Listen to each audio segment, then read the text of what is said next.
دنیا کے کونے کونے میں جتنی رسوا پستی کا شکار امت مسلمہ آج ہے، اتنی دور اقبال میں نہیں تھی۔ علامہ اقبال نے جب شکوے کو نچوڑا نا تو نچوڑ کے ایک شعر دیا۔ اقبال لگے بولنے، کہا اسر ما ماراز ما بیگانہ کرت از جمال مصطفیٰ بیگانہ کرت۔ اقبال نے کہا ہمارے دور نے ہمیں ہم سے بیگانہ کر دیا۔ علامہ اقبال سے میں نے کہا اقبال ہمارے دور نے ہمیں ہم سے بیگانہ تو نہیں کیا، ہم بڑی ترقی کے اوپر ہیں، بڑے عروج کے اوپر ہیں، ہمیں کھانے کو کچھ میسر نہیں تھا، آج ہماری دولت فراوانی ہر چیز کی طرح طرح کی نعمتیں موجود ہیں، جسم کے اوپر پہننے کے لیے 2 کپڑے موجود نہیں تھے، آج جتنے کپڑے موجود ہیں کہ پورے ہفتے اگر روزانہ ایک سوٹ چینج کیا جائے تو بھی ہمارے نمبر نہیں آتے۔ اقبال نے کہا بیگانگی وہ نہیں۔ میں نے کہا بتا پھر بیگانگی کیا ہے؟ کہنے لگا از جمال مصطفیٰ بیگانہ کر۔ کہا ہمارے دور نے جو ہمیں ہم سے بیگانہ کیا وہ بیگانگی یہ ہے کہ جمال مصطفیٰ سے بیگانہ کر دیا۔ میں نے کہا بتا اقبال کیسے بیگانہ کیا؟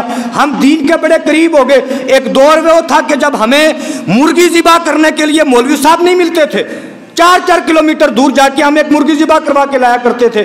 آج اتنے علماء موجود ہیں کہ آج ہماری صفوں کے اندر بڑے بڑے علماء موجود ہیں۔ علامہ اقبال نے کہا نا علماء کی کثرت، یہ ترقی، یہ تمدن، یہ کسی قوم کی ترقی کی علامت نہیں۔ میں نے کہا بتا اقبال پھر کیا ہے؟ اقبال کہنے لگا، فرمایا قوموں کی ترقی اس بات میں ہوتی ہے کہ جب قوم مصطفیٰ کی ذات کے ساتھ جڑ جائے۔ میں نے کہا پھر جمال مصطفیٰ سے بیگانگی کیا ہے؟ اقبال کہنے لگا، کہا بیگانگی یہ ہے جس منبر پہ بیٹھ کے بات یہ ہونا چاہیے تھی کہ وہ لوگوں اور دنیا داروں، اگر سائنس ترقی کر کے اتنے دور پہنچ گئی کہ ایک آدمی اپنے موبائل کے اوپر بیٹھ کے یہاں سے رہ کے 7 سمندر پار امریکہ کے اندر اپنی کنسٹرکشن کو دیکھ سکتا ہے کہ میری تعمیر کہاں تک پہنچی، ایک کانٹریکٹر آن لائن اپنے نظام کو دیکھ سکتا ہے، ایک زونل ایجوکیشن آفیسر پورے زون کے سکولوں کو بیٹھ کر ایک جگہ سے ہینڈل کر سکتا ہے۔ فرمایا جب سائنس اتنی ترقی کر کے چلی گئی، کہا اس وقت تم نے ممبر کے اوپر بیٹھ کر یہ کہا نبی کو دیوار کے پیچھے کی خبر نہیں۔ کہا یہودی کی بنائی ہوئی مشین اتنی ترقی کر گئی، وہ دور اور تھا جب غوطہ خور غوطہ مارتا تھا، سمندر کی گہرائی میں جاتا تھا، وہاں جا کے موتیوں کی تلاش کرتا تھا، کبھی خالی ہاتھ واپس آتا تھا، کبھی چند موتی لے آتا تھا۔ کہا اب اوپر لوکیٹر لگا ہوا ہے، وہ لوکیشن بھی بتائے گا کہ کس مقدار میں کتنی جگہ کتنی کوانٹٹی میں موتی موجود ہیں، اور وہ یونک پرائس نکال کے بتائے گا کہ جانے میں غوطہ خور کو کتنا وقت لگے گا، کتنا خرچہ ہوگا، کتنے موتی ہاتھ آئیں گے۔ کہا اس دور کے اندر، اس ترقی یافتہ دور کے اندر، پہلے دور میں پہاڑوں کو کھودتے تھے، کئی دن مزدور لگے رہتے تھے، اور کبھی ہزاروں دن لگنے کے بعد بھی جب پہاڑ توڑتے تھے بیچ میں سے سونے کے ذرات نہیں نکلتے تھے۔ کہا آج مشینیں باہر لگا دو، اندر موجود کوانٹٹی کو باہر بتا دے گی۔ کہا ایک چھوٹا سا لوکیٹر ہے نا F5، چھوٹا سا لوکیٹر ہے، اتنا بیٹری اتنا لوکیٹر ہے، آپ اس کو روڈ کے اوپر رکھ دو، وہ 10 فٹ نیچے بتائے گا کہ کون سی پائپ کہاں سے کہاں جا رہی ہے، اور کون سی فائبر آپٹک کی پائپ کہاں سے پڑی ہے، کون سا ریڈ زون ہے، وہ پورے زون تک بتاتا ہے۔ کہا جب سائنس اتنی ترقی کر گئی، اس ٹائم تم نے ممبر پہ بیٹھ کے یہ کہا کہ نبی مدینے میں ہے، مر کے مٹی ہو گئے، ان کو دیوار کے پیچھے کی خبر نہیں۔ میں نے کہا بتا اقبال پھر کیا کرنا چاہیے؟ اقبال کہنے لگا، کہا نانا تم نے اس قوم کو جو دین بتانا تھا، جو دین اس کی سربلندی کا ضامن تھا، وہ دین تم نے چھپا کے رکھا۔ میں نے کہا بتا اقبال پھر کیا کرنا چاہیے؟ اقبال کہنے لگا، اور پھر جواب شکوہ کو نچوڑ کے اقبال نے جواب دیا، کہنے لگا قوت عشق سے ہر پست کو بالا کر دے، دہر میں اس میں محمد سے اجالا کر دے۔ میں نے کہا بتا اقبال اجالا کیسا ہوگا؟ اقبال کہنے لگا، کہا سنو جب سائنس ترقی کر کے عروج کی آخری منزلیں طے کر کے یہاں سے رہ کر امریکہ کے اندر چلنے والے اپنے کام کو دیکھنے لگے، اس وقت قوم کو کہو نانا اے میری امت کے نوجوانوں پریشان مت ہو، 1400 سال گزرنے کے بعد اگر سائنس نے اتنی ترقی کر لی ہے کوئی بڑی بات نہیں ہے۔ تمہارا نبی وہ نبی تھا جو 1400 سال پہلے مدینے کی مسجد میں بیٹھ کر ساری کائنات کو ایسے دیکھ رہا تھا جیسے ہاتھ کی ہتھیلی ہو۔ میں نے کہا بتا اقبال قوم کو کیا بتانے کی ضرورت ہے؟ کہا اس دور میں جب سائنس اتنی ترقی کر چکی ہے کہ چاند کو اپنے پیروں تلے مسل چکی ہے دنیا دعویٰ کر رہی ہے کہ چاند کے اوپر جا چکے ہیں، کہا اس دور کے اندر بیٹھ کے ایک مولوی صاحب ممبر پہ بیٹھ کے کہیں نانا نبی کو جو معراج ہوئی تھی وہ جسمانی نہیں، وہ خواب کے اندر ہوئی تھی، اور پھر اپنا نہیں غیر نہیں اپنا حضور کی معراج پہ دھوکہ کرنے بیٹھ جائے، حضور کی معراج کے اوپر دبا پہن کے بیٹھ جائے۔ میں نے کہا بتا اقبال پھر کیا کرنا چاہیے؟ کہا سنو، جب قوم ترقی کی راہ پر گامزن ہو اور نوجوانوں کے سامنے یہودیوں کی ٹیکنالوجی بڑی دور پہنچی ہوئی ہو، لوگ کہیں جناب والا بڑی دنیا ترقی کر کے چلی گئی، دین پیچھے رہ گیا، ہم چاند پہ پہنچ گئے۔ میں نے کہا بتا اقبال کیا کرنا چاہیے؟ کہا اس دور میں کہنا چاہیے او لوگوں اور دنیا داروں اور سائنس کی ترقی کے اوپر ناز کرنے والوں، یہ کوئی بڑی ترقی نہیں ہے، اگر 1444 سال گزرنے کے بعد کوئی چاند پہ چلا گیا بڑی بات نہیں ہے، یہ چاند تو میرے نبی کے گھر کا کھلونا ہے۔ میں نے کہا بتا اقبال کیسے؟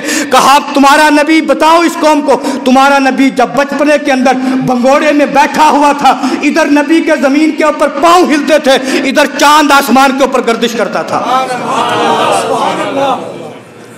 میں نے کہا بتا اقبال قوم کیسے ترقی کرے گی؟ اقبال کہنے لگا، کہا آج کے دور میں جب سائنس اتنی ترقی کر گئی، پہلے بولتے تھے نا کہ جناب علی منہ سے نکلی ہوئی بات اور کمان سے نکلا ہوا تیر واپس آج اس بات کی کوئی ویلیو نہیں ہے۔ ابھی یہ میرا ویڈیو ریکارڈ ہے، میرے منہ سے نکلا ہوا لفظ ہے، کوئی لفظ غلط نکل جائے گا، آپ نے کہا جناب مولوی صاحب آپ نے ایسا کہا تھا، میں ویڈیو بنانے والے کو کہوں گا اس لفظ کو کٹ کر دینا، ایڈٹ کر کے مجھے دے دینا، میں کہوں گا میرے پاس ثبوت ہے، یہ میں بول رہا ہوں، میں نے ویڈیو ریکارڈنگ آپ کے سامنے رکھی، آپ شرمندہ رہ جائیں گے یار مولوی صاحب بول رہے ہیں، وہ جو لفظ میں بتا رہا تھا وہ بیچ میں کمان سے نکلا ہوا تیر، اس جملے کی آج کوئی ویلیو نہیں ہے۔ آج اگر کمان سے نکلا ہوا تیر نکل جائے نا، توپ اگر نکل جائے، آج ٹیکنالوجی اتنی عام ہو چکی ہے کہ آج توپوں کے رخ موڑے ہو جا رہے ہیں۔ اگر آپ کی پھینکی ہوئی توپ کسی غلط سمت کو چلی گئی اور آپ چاہتے ہیں کہ اس کو راستے میں ختم کر دیا جائے، آپ کے پاس آپشن موجود ہیں۔ جب دنیا اتنی ترقی کر گئی، میں نے کہا بتا اقبال پھر کیا کرنا چاہیے؟ اقبال نے کہا کوئی بات نہیں، اگر دنیا ترقی کر گئی اٹھا اس قوم کو 1400 سال لے کے پیچھے چلا جا۔ میں نے کہا بتا اقبال پھر کیا کروں؟ کہا وہ واقعہ یاد کر جب تیرے اور میرے نبی مسجد نبوی کی ٹوٹی ہوئی چٹائی کے اوپر بیٹھے تھے، اور بیٹھے میں ایک دیہاتی کافر آ گیا، آ کر کہنے لگا اے اللہ کے نبی میں ایمان لے آؤں گا، میں آپ کو محمد مانتا ہوں، آج کے بعد نبی بھی مان لوں گا، میری ایک شرط ہے۔ میرے حضور نے فرمایا بتاؤ کیا شرط ہے؟ کہنے لگا یہ جو سامنے کھجور کا گچھا لگا ہوا ہے، اگر آپ اس گچھے کو بلائیں اپنے پاس، یہ چل کے آپ کے پاس آ جائے، میں آپ کی ذات کو نبی مان کر کلمہ پڑھ کے مسلمان ہو جاؤں گا۔ میرے حضور نے فرمایا اتنی سی بات ہے؟ کہا اتنی سی بات ہے۔ میرے حضور نے کھجور کے گچھے کو اشارہ فرمایا، گچھا کھجور کا پیڑ سے اترا، چلتا ہوا آ کر محمد عربی کے پاؤں میں گر گیا، میرے حضور کے پاس آیا، اس دیہاتی نے کلمہ پڑھا، مسلمان ہو گیا۔ میرے حضور چاہتے اس کھجور کے گچھے کو لوگوں کے اندر، صحابہ کے اندر تقسیم فرما دیتے۔ میرے حضور نے پتہ کیا کیا؟ میرے حضور جانتے تھے دنیا ترقی کرے گی، ٹیکنالوجی عام ہو جائے گی، اس دور میں میرے امتیوں کے پاس پھر کوئی راستہ نہ رہے گا۔ میرے حضور نے فرمایا گچھے کو، کہا گچھے جس کام کے لیے تجھے بلایا تھا وہ کام پورا ہو گیا۔ گچھے کو اشارہ کیا، کہا واپس جا کے اپنی جگہ کو سنبھال لے۔ گچھا میرے رسول کے قدموں سے اٹھا، جس شاخ سے جس ٹہنی سے نکل کے آیا تھا جا کے واپس لگ گیا بھائی۔ کہا 1400 سال کے بعد اگر سائنس ترقی کر کے اس نتیجے پر پہنچے کہ توپوں کے رخ موڑے جا رہے ہوں، اور لوگوں کو بتاؤ کوئی بڑی بات نہیں ہے، تمہارا نبی وہ نبی تھا جو 1400 سال پہلے کھجور کے گچھے کو بلاتا بھی تھا، واپس بھیج کے وہاں لگا بھی دیتا تھا۔ سبحان اللہ۔ میں نے کہا بتا اقبال ہم اتنے ذلیل کیوں ہو گئے؟ اقبال کہنے لگا نہ، پیسے کی کمی نے کبھی فیصلے نہیں کیے کسی قوم کی ترقی کے۔